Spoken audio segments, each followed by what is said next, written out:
My girlfriend expected me to read her mind. A real boyfriend would just know what I need. After 3 years of this, I said, "You're right." Then I gave her a breakup letter. I finally knew exactly what she needed: freedom. When she realized I'd stopped playing the guessing game, I, 27 male, have been sitting on this for about a week now, and I think I'm finally ready to share what happened. Buckle up, because this one's a doozy.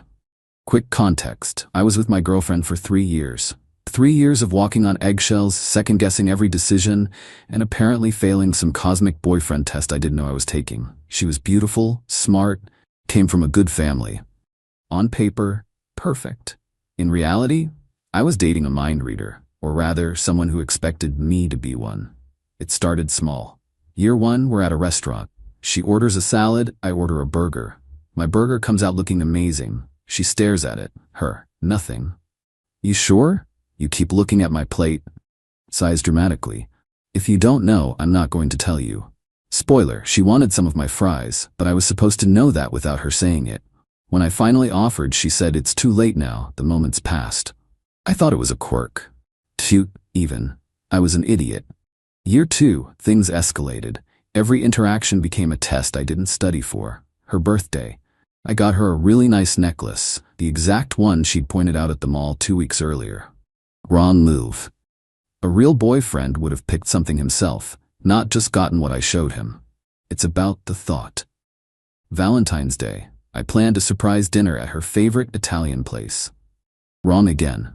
You should have known I wanted something more intimate, not a crowded restaurant. Our anniversary. I asked her what she wanted to do. Huge mistake. If I have to tell you, it doesn't count. You should just know after 2 years. By year 3, I was exhausted. Every conversation felt like defusing a bomb while blindfolded. Her favorite phrase became, "A real boyfriend would just know what I need."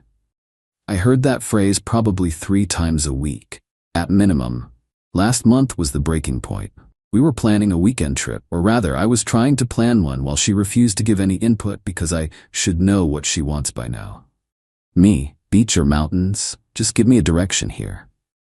Her, I shouldn't have to. 3 years together and you still don't understand me? I understand you fine, I just want to make sure we both enjoy this. This is the problem. You don't pay attention. You don't care enough to just know. I sat there staring at her and something just clicked off, like a light switch. 3 years of trying to read a book with blank pages. 3 years of being wrong no matter what I did. I said quietly, "You're right." She blinked, surprised. Usually I'd argue, try to explain, apologize. Not this time. "You're absolutely right," I continued. "I should just know."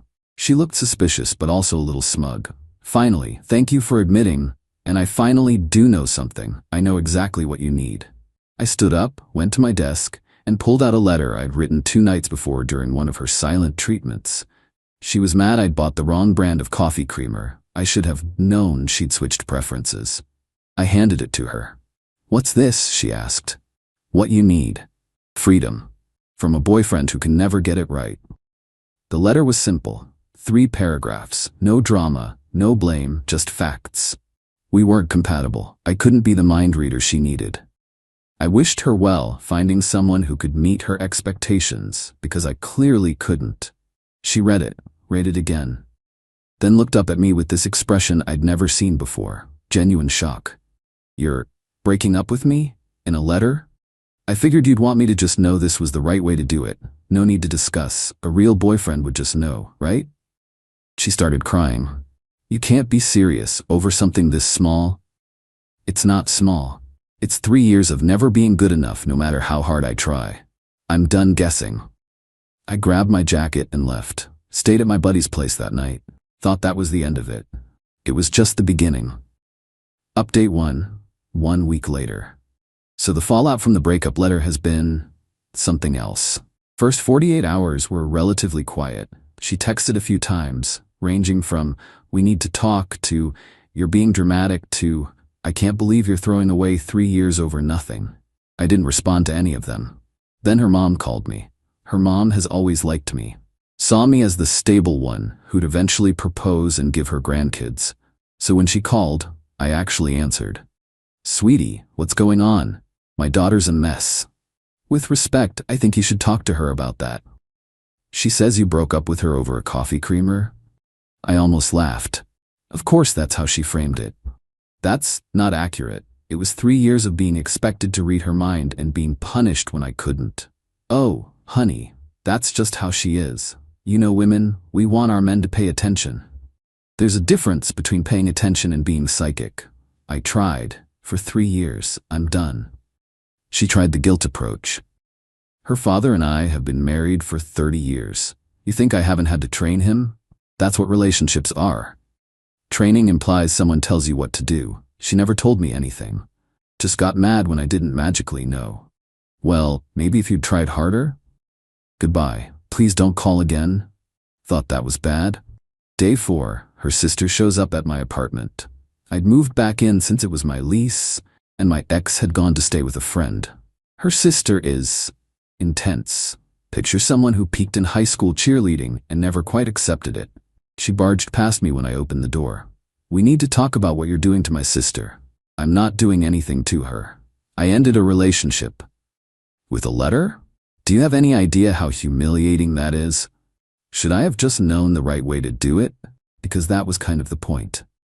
She didn't appreciate the joke. You're ruining her life. She's been crying for days. She can't eat. She can't sleep. That's unfortunate, but it's not my responsibility anymore. She loved you. She was going to say yes when you proposed. I stared at her. I was never going to propose. Her face went white.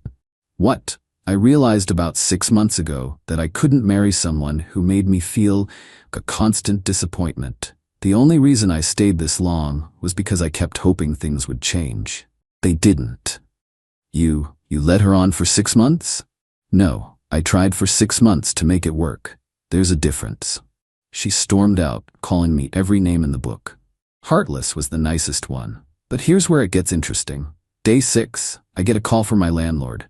Apparently my ex had called him claiming I'd illegally evicted her from the apartment. She wanted him to let her back in while I was at work.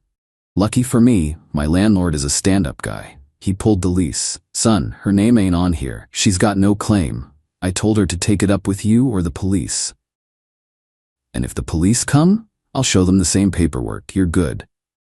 She actually did call the cops. 2 officers showed up at my door that evening. Explained the situation calmly, showed them the lease, showed them texts proving she'd left voluntarily to stay with a friend, and pointed out she'd never paid rent or been added to the lease in 3 years.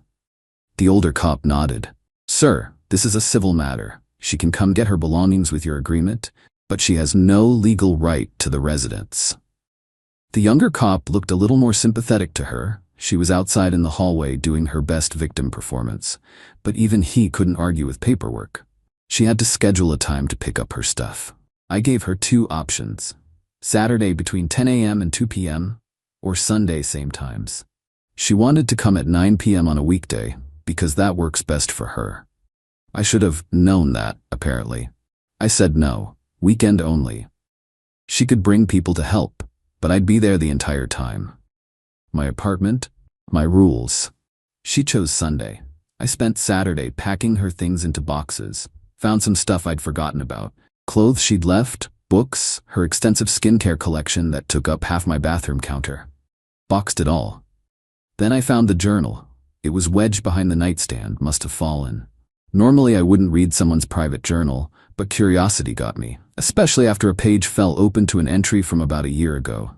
What I read made my blood run cold. He didn't get me anything for our 2-year anniversary. Well, he got me flowers and took me to dinner, but nothing real. I tested him. Didn't tell him what I wanted, waited to see if he'd figure it out. He didn't.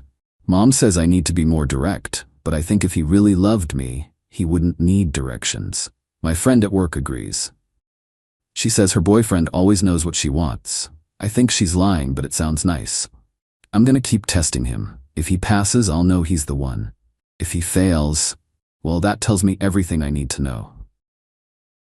She was literally testing me. For 3 years, every interaction was an exam I was designed to fail. I put the journal in the box with her other stuff, didn't mention it, but I knew I'd made the right call. Sunday was going to be interesting.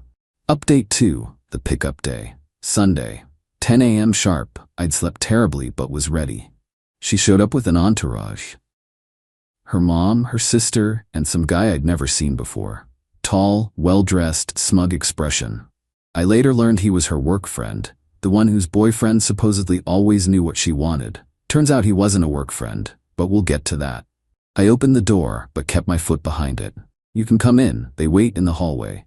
Her mom immediately started, "This is ridiculous. We're here to help." "I'm sure you are, but this is my apartment, and I'm not comfortable with a group of people I didn't invite." She comes in, gets her stuff, and leaves. My ex rolled her eyes. "You're being so petty." "I'm being practical. 15 minutes. Everything's in boxes by the door." The guy spoke up. "Bro, just let us help carry things. We're not gonna steal anything. I don't know you, and I'm not your bro." He smirked. "She said you were like this." "Like what? Reasonable?" My ex put her hand on his arm, in front of me. "It's fine. I'll handle it." She came in. I'd stacked the boxes near the entrance, clearly organized. She immediately started going through them. "Where's my blue sweater?" "It's in the second box." I labeled everything. "I don't see my hairdryer." "Third box, bottom left, it's in a plastic bag."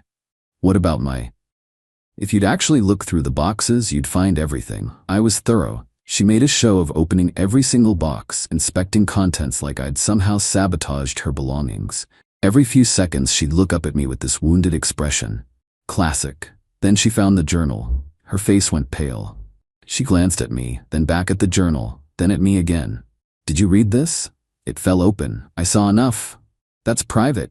You left it in my apartment, in my bedroom, for a year." Her sister appeared in the doorway. "Everything okay?" My ex shoved the journal in her purse. "Fine, let's just go." But she wasn't done. Never was. "I want the TV." I looked at her. "Excuse me?" "The TV in the living room. I helped pay for it." "You helped pay by buying pizza the night I purchased it with my credit card. That's not how ownership works." "I have receipts. We were a couple. Everything was shared." "Show me the receipts for the TV. Your name, your payment." She couldn't, because there weren't any. Her mom tried next. Morally, she contributed to this household. She deserves something. She lived here rent-free for 2.5 years. I'd say she got plenty. The guy in the hallway laughed. Actually laughed. "Damn, she told me you were a pushover. This is disappointing." My ex shot him a look that could kill. "Shut up." And there it was, the mask slipping. I looked at him, then at her. "Is this why you're so eager to leave? Got your next chapter already lined up?" "That's not. We're just friends." "Right? Friends who touch each other's arms and show up together at 10 a.m. on a Sunday." The guy shrugged. "We've been talking for a few months. She said you were basically over anyway." Her face went from pale to red. "Can we not do this right now?" Her sister's jaw dropped. "Wait, you and him? Since when?" "It's not like that." I held up my hand. "I genuinely don't care. Take your stuff and leave. We're done here." But of course there was more drama. There's always more drama. As they were loading boxes into his car, oh yeah, she'd brought her new guy's car to move out of her old boyfriend's apartment. My neighbor came out to grab his mail. He's an older guy, retired, knows everyone's business because he's always on his porch. Sweet man, always gave me good advice about life. He looked at the scene, my ex crying, performance tears by this point, her mom glaring at me, her sister looking confused, and some random dude loading boxes. "Everything all right?" he asked me. "Just fine. Breakup stuff." He nodded sagely. "Saw this coming. Good for you, son." My ex's mom. "Excuse me? Who are you?" He looked at her calmly. "I'm the neighbor who heard her screaming at him through the walls for 3 years about things that didn't make any sense. He's a patient man. Glad he finally figured it out." I could have kissed that old man. They left. I thought it was over. It was not over. Update 3. 2 weeks later, final update. 2 weeks of relative peace. Then she struck again, but not in the way I expected. I got a text from a number I didn't recognize. "Hey. This is her friend's name. We need to talk about what you did to her." I didn't respond. Blocked the number. Got another text from a different number. "She's telling everyone you were emotionally abusive. You should know." That one I kept. Screenshot. Saved. Then my mom called me. My mom. "Honey, did something happen with your girlfriend?" Ex-girlfriend. "And yes, I broke up with her about 3 weeks ago." Pause. Her mother called me. "She what?" "Said you'd been cruel. Said you threw her out with nothing. Said you humiliated her in front of family. I was shaking. Literally shaking. The audacity of going to my mother. Mom, none of that is true. She lived in my apartment rent-free for years. I packed her things carefully. She brought people to help move, including the guy she's apparently been seeing for months. I figured it was nonsense. You're not a cruel person. But I wanted you to hear it from me that they're talking. Let them talk. I have documentation of everything. Documentation? Texts, photos of the packed boxes, my landlord's statement, the police report from when she tried to claim I illegally evicted her. I'm covered. My mom was quiet for a moment. Then, good boy. I raised you right. But here's where the karma comes in. Remember the guy? The work friend with the car? Turns out he wasn't just a work friend. He was a work colleague, as in, same department, same team. And their company has a strict policy about relationships between team members requiring disclosure to HR. Neither of them had disclosed. How do I know this? Because her sister, yeah, the one who stormed into my apartment, actually reached out to me. Apparently she'd been feeling guilty about the whole situation. The journal thing had been bothering her. She asked what I'd read. I told her. The testing. The deliberate exams designed for me to fail. She went quiet.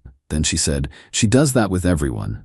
Tested me, tested our parents, tested friends. Most people eventually snap at her. You lasted longer than anyone.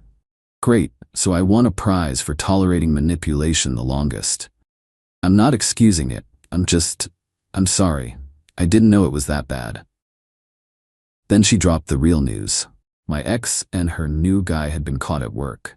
Not romantically, that would have been too simple. No, they'd been caught fudging expense reports, using company cards for personal dinners and labeling them as client meetings. When HR started investigating the financial stuff, the relationship came out too. Company policy requires disclosure. Neither had disclosed. Both were now on administrative leave pending review. I didn't gloat. I genuinely didn't. But I'd be lying if I said there wasn't some satisfaction in knowing that her pattern of deception extended beyond just me. But here's the part that really got me. Her sister told me that after the HR investigation started, my ex had tried to blame it on the guy, said he had been the one doing the expense fraud, and she was just a victim who didn't know what was happening. She tried to throw him under the bus to save herself. He didn't take it well. He showed HR the text messages between them, where she had been the one suggesting which dinners to expense, which receipts to fake. Both of them are probably getting fired. Neither can use the other as a reference. And their relationship is apparently already falling apart under the pressure. Meanwhile, I'm here, in my apartment, watching whatever I want on my TV that I paid for, eating whatever coffee creamer I prefer, not walking on eggshells, not trying to pass invisible tests. Last week I ran into my old neighbor, the one who'd witnessed the move-out drama. He invited me over for a beer on his porch. You look better, he said. I feel better. You know what my late wife used to say? A good partner tells you what they need. A bad partner punishes you for not guessing. I raised my beer to that. Do I miss her? Sometimes. Not the real her, the version of her I thought existed when we first started dating. The one who laughed at my jokes and seemed to appreciate my effort. But that person was never really there. It was just the version she showed me before the testing started. I'm not dating anyone right now. Probably won't for a while. My therapist, yeah, I finally started seeing one, says I need to work on recognizing red flags earlier. Apparently, the "if you really loved me, you'd just know" thing is textbook emotional manipulation. Who knew? Well, everyone except me, apparently. My ex has tried to contact me twice since the HR thing exploded. Once through her sister, who refused to pass along the message, once through a social media DM from a burner account. Both messages were variations of "this is all your fault." I didn't respond to either. Here's my takeaway. You can't win a game where the rules are hidden and change every time you play. You can only choose to stop playing. I finally knew exactly what she needed. She needed someone to stop enabling her tests and her tantrums and her expectation that love means mind reading. She needed freedom. And honestly, so did I. Thanks for reading. Time to go live my life without a scorecard I never asked for. Peace out, Reddit.